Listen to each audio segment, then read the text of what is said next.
Just got out of Burger Boss. It's a burger place. They have like grass-fed organic burgers. And they have a vegan option. So on my way to Vegas, I picked up this black bean burger. So I'm gonna eat this on the way up. But yeah, the whole animal welfare thing, you know, I ain't buying that shit.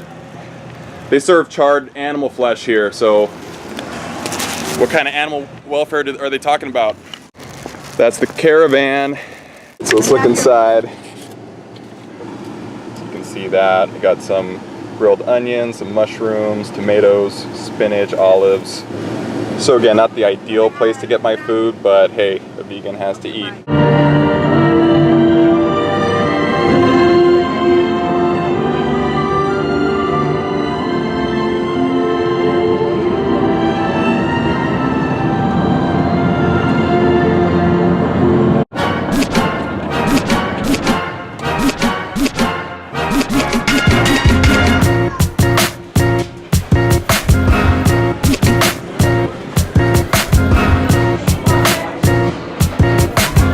Jed likes to jerk his jerky. Parents tell their kids not to eat candy before dinner because they know that that's what's going to satisfy the child. It has the glucose, the sugars, that's what fuels the brain. The kid won't be hungry for their dinner anymore if they eat their candy first. That's why mom always says, save your cookies till after dinner. I am Zoltar, the great gypsy, and I can see your fortune. You will be a vegan for the rest of your life.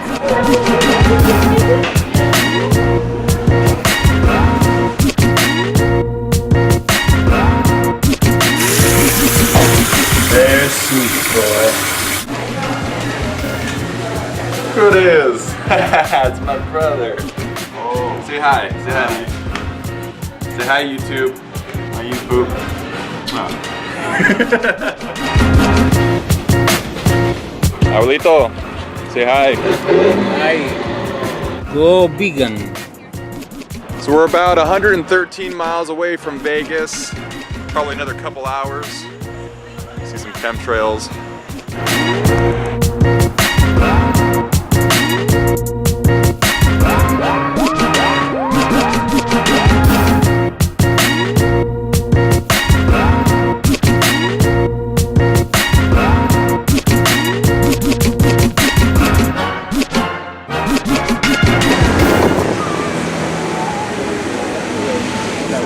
Oh, that's so awesome with the Eiffel Tower in the background.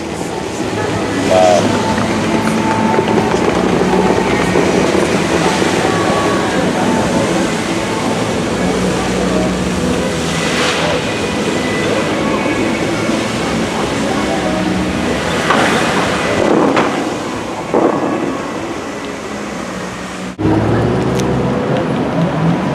I can't fucking believe it. A real transformer.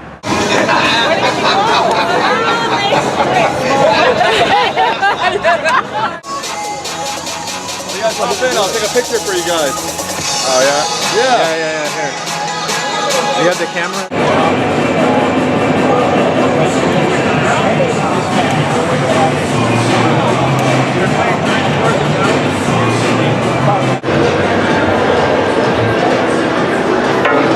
Look at all these people wasting their money.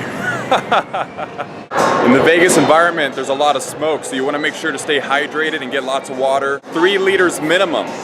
If you're in Vegas, go for a gallon. There's lots of smoke and it's dry desert air, so it's going to really dry you out, so you just want to make sure to drink enough water, stay hydrated.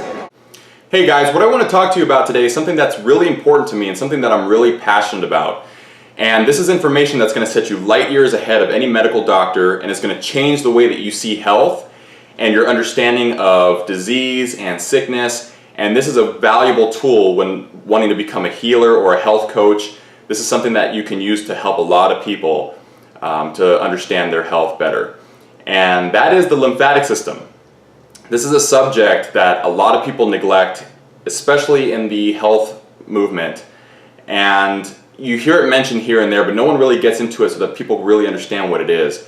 Your lymphatic system is like your immune system. But before we get into that, I think it's really important for you to see your whole body as just a bunch of cells. You are trillions of cells. Your hair, your skin, your liver, your spleen, your heart, your nails, your bone, your eyeballs, your dick, your vagina, your ass, and everything that comes out of those things are just a bunch of cells. So now that you have an understanding of that, imagine these two cells together and there's all this space in between. That's interstitial space. Now there's two fluids that occupy this space. The two interstitial fluids are blood and lymph. Think of them as kind of like a yin and yang. Okay, so your cells get their nutrition from the blood and then they eliminate out through the lymph. Just like every living organism, you and I, we eat and we shit. Okay, this is a law. He or she or that which consumes also eliminates. This applies to your cells. So your cells have to eat from your blood. So when we eat food, that nutrition goes into our arterial blood supply, and that's floating around, and your cells take what they need.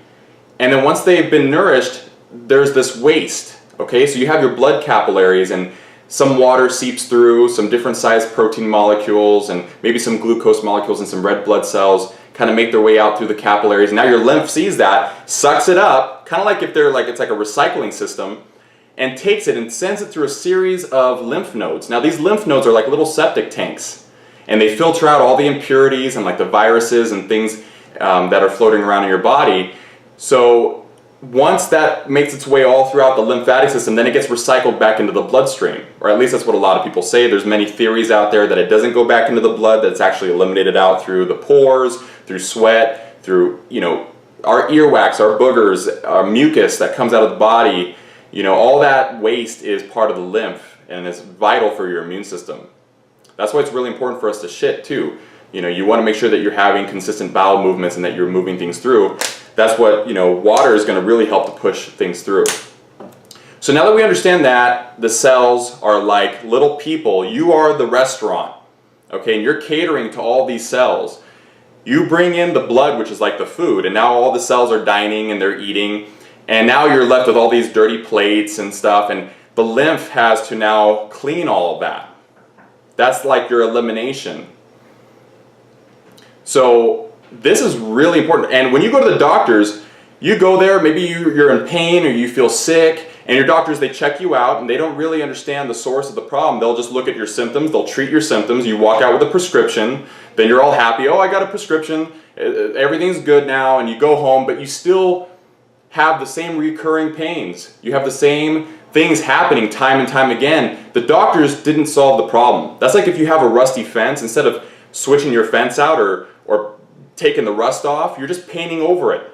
You're painting over the rust. You're masking the symptoms. That's not going to help you to live a healthy, long life.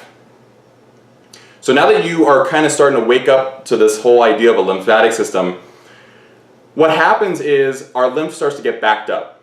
Okay, maybe through sedentary lifestyle, a high-fat diet, those things can really slow down the lymph. And that can manifest in many symptoms, many forms, because remember, the lymph is interstitial with all cells. So can the lymph affect your liver? Yes. Can the lymph affect your gallbladder? Yes. It did for me. Can your tonsils swell up? Maybe your tonsils are lymph nodes too. Yes, they are. Your skin, when you get dandruff, that's a skin issue. Dandruff is backed up lymph. Swollen tonsils, backed up lymph. Maybe some pain here and there, backed up lymph. We need to start getting into this mindset. Pain and all this doesn't just happen to us. We just don't feel, oh my God, I'm just hurting all of a sudden. There's a reason for it.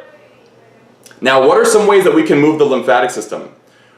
One way is to stay hydrated. Drink at least 3 liters of water a day, almost up to a gallon if you can. The water hydrates you.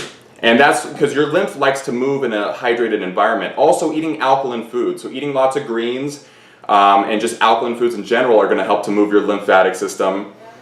So keep your fat intake low, because fat is actually going to prevent your lymph from moving optimally. Another thing is getting early nights, because your lymph actually cleanses itself from 9 to 10, or I think it's like 9-11 p.m. or something like that. So going to bed early and consistent nights are very important, because your body loves consistency. Another thing is getting sunlight, because sunlight is going to help to cleanse your skin, and it's very good for your immune system as well. But last but not least, the most important thing to move your lymphatic system is exercise. Getting off your ass, go for a run, because that motion a gentle motion from those muscle contractions is what gets the lymph to move, all right? So anything, whether it's lifting weights or getting a lymphatic drainage massage or going for a run, get your heart pumping, all right? Get your lungs expanding and contracting, because your lungs are going to help to stimulate the thymus gland, which is right there. Your thymus gland is the biggest lymph organ you have. All right, so if you stimulate that, that's going to help to pump all the rest of the lymph vessels, and it's going to help to get all that shit. And you got to move your lymphatic system. This is crucial when it comes to health. So I hope that helps. If you guys have any questions about it, just leave a comment down below, and I'll see you guys around.